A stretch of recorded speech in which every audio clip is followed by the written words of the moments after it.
having their world premieres at the new Conservatory Theatre this month and next month. Can you tell us what your work is about and what it means to you?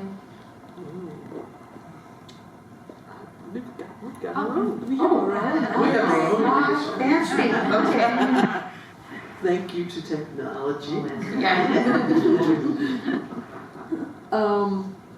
Go for it. Okay.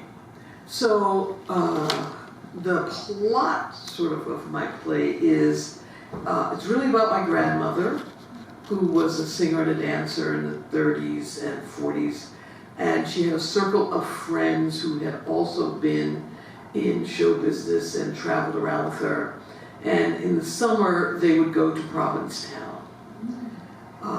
So, I mean, that's kind of just a plot, but it's kind of about what do you do with yourself when your life really changes from your youthful, wild days, and suddenly you're in your 50s and you're not traveling around the country getting into, adventures.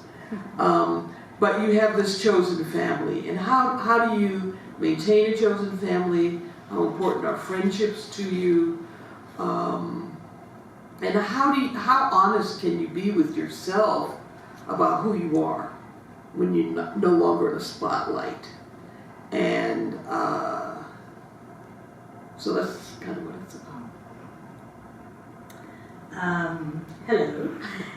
So The Tutor is about an Iranian-American high-tech executive in his 50s who marries a young Iranian in her 20s and sort of brings her from Iran to the US and asks his best friend, a math professor at UC Berkeley, a woman, to tutor her and sort of orient her to the life in the Bay Area. And it happens that the two women fall in love, unbeknownst to the guy, and so it's a sort of a love triangle, but on a sort of a deeper level, it's really about preconceived notions. It's about how our perception of people affects the way we treat them and the way we also sort of move around in the world ourselves. And I wanted to add something. I think it's really interesting that we have these two plays that are about people in their 50s, which you don't see that often on stage. It's really unusual to see that on stage, and I think it's very exciting to get the idea of how life really can work for people who are not just beginning. There's a lot of excitement about doing things for the first time, and all of the quote-unquote hijinks that young people get into, good and bad.